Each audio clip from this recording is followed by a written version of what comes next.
दर्शन के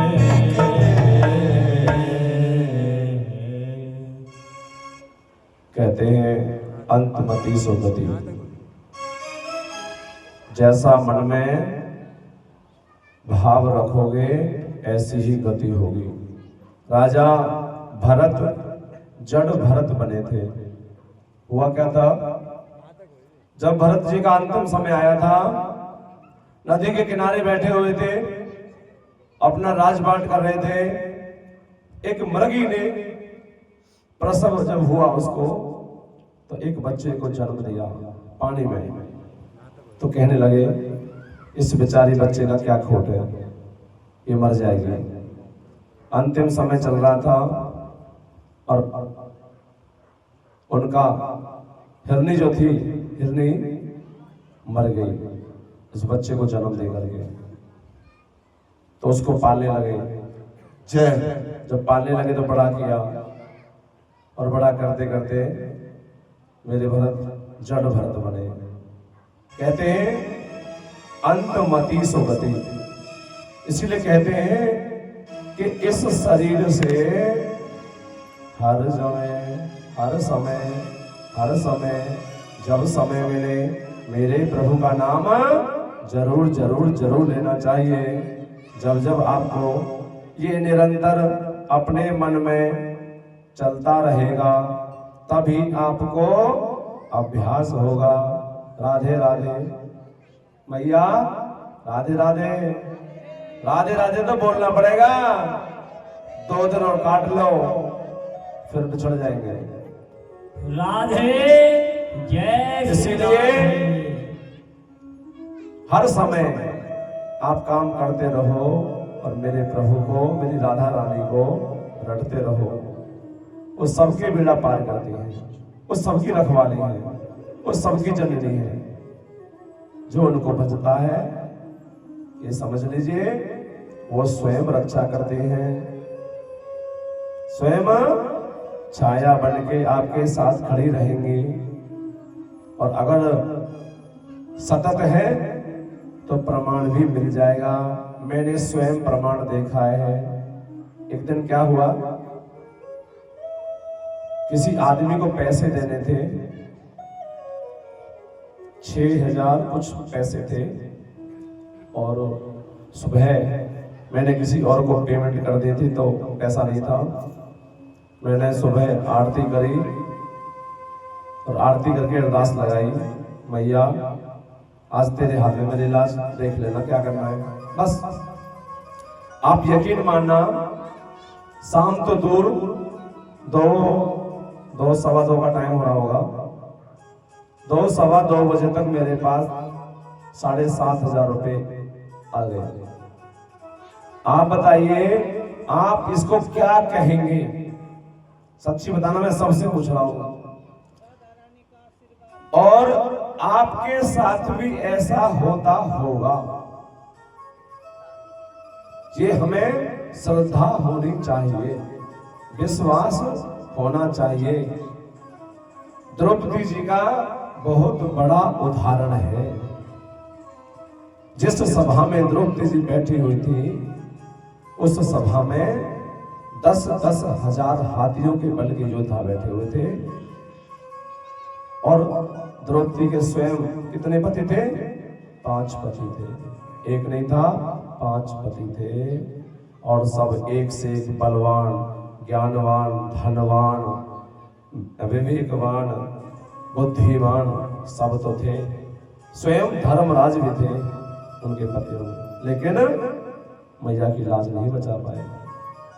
सबसे विनती कर ली सभा में, किसी ने हाथ नहीं लगाया। तो मेरे द्रौपदी जी ने स्वयं की साड़ी का पल्लू भी पकड़ा, ब्लाउज का, लेकिन नहीं। कब आए मेरे प्रभु? जब हमने समर्पण करते हैं। और इसीलिए मैया हम लोग भागवत में, कथा में, सत्संग में ताली बजवाते हैं और हाथों को ऊपर करवाते हैं। इसका मतलब होता है कि हमने अपना आत्म समर्पण कर दिया है। 6 सेकंड लगाए थे, 6 सेकंड। कहाँ तुम्हारा ये द्वारका पुरी और कहाँ हस्तिनापुर, दिल्ली को हस्तिनापुर बोलते थे। दिल्ली में 6 सेकंड में आ गए थे। दुशासन से बोल दिया, तेरी माँ ने दूध पिलाया है ना, खींच। पसीना छूट गया। 10,000 हाथियों का बल था दुशासन के अंदर। खींचते खींचते परेशान हो गया, समझ में नहीं आई कि साड़ी है कि धागा है कि धाड़े में साड़ी है, साड़ी में धागा है। पछता के गिर गया, बल खा के गिर गया। मेरे प्रभु तो ऐसे निर्मल कोमल स्वभाव के हैं। अब याद तो करो, मन में धारणा तो धरो कि हाँ मेरे प्रभु मेरे साथ हैं, हमारे प्रभु हमारे साथ हैं। तो कल आपने गोवर्धन पर्वत का रसपान किया, अमृतमयी कथा सुनी और सभी ने 56 प्रकार का भोग का आनंद लिया। सबको प्रसाद मिला कि नहीं मिला? कोई बिना प्रसाद तो नहीं गया था। कहीं मैया तो 2 बार लग रही, मैं देख रहा हूँ इधर बैठो बैठो, उनके डाले जाओ, खा ले जाओ। प्रसाद है, खाइए, अगर है तो सभी का है, क्योंकि आप ही लाने वाले हो, आप ही खाने वाले हो। खाइए, आनंद लीजिए मैया, 2 दिन का मेला है। श्री कृष्ण जी का यहाँ पर इंद्र देवता जब पता लगा कि मेरे प्रभु का साक्षात्कार दर्शन मुझे मिलेगा, मेरे प्रभु त्रिलोकीनाथ यहाँ पर ब्रज में आ चुके हैं, तो इंद्र देवता स्वयं उनकी पूजा कर रहे हैं। मेरे प्रभु का अभिषेक किया है। नमस्तुभ्यं भगवते पुरुषाय महात्मने वासुदेवाय कृष्णाय सात्वतां पते नमः। मेरे प्रभु का अभिषेक किया है और अपने उस प्रकोप के कारण उसकी क्षमा याचना करी है। हे प्रभु, मेरे से बहुत बड़ी गलती हुई है, मुझे नहीं पता था, मैं अपने गुमान में था, आप स्वयं आए हैं। अभिषेक करने के बाद मेरे प्रभु का अभिषेक किया है। उसके बाद अगले दिन एकादशी मैया की व्रत रखते हैं मेरे नंद बाबा, तो थोड़ा उनको कंफ्यूजन हो गया। कल हमारा भी व्रत है, एकादशी का कल माध्यम हो गया। तो नंद बाबा सुबह के समय अतिशीघ्र करीब 2 बजे के आसपास कर जमुना जी में स्नान के लिए चले जाते हैं। तो जो जलाशय के जो दूत होते हैं मेरे बाबा को पकड़ के ले जाते हैं।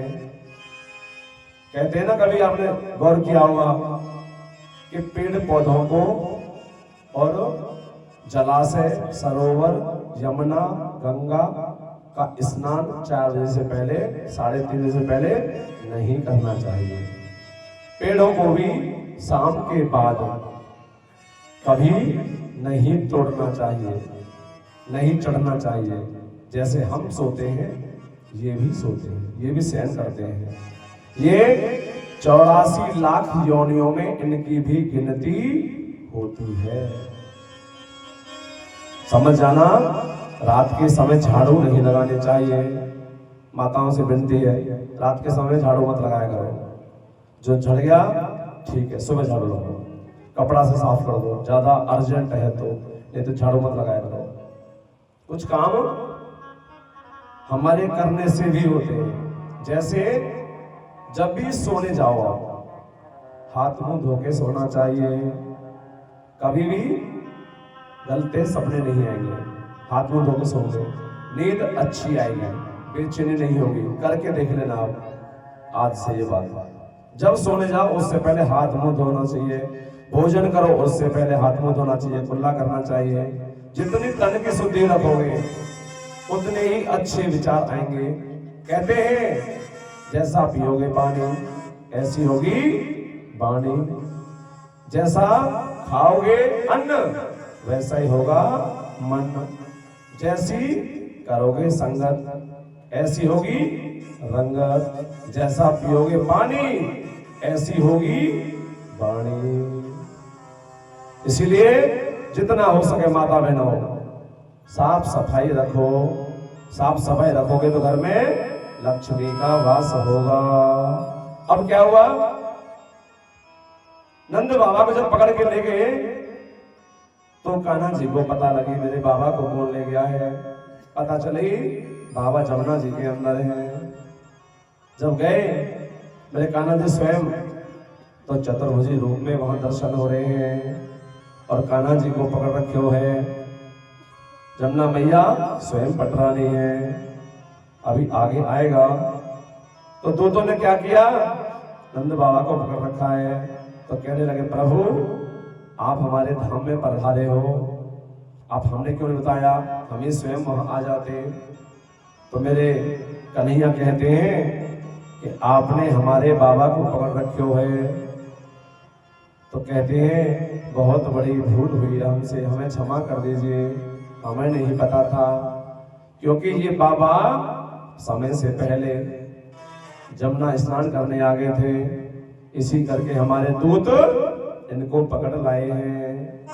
देखिए हर चीज का समय होता है ना, ये तो मानते हैं ना, सबका समय होता है। पूजा कब करनी चाहिए, सुबह को, और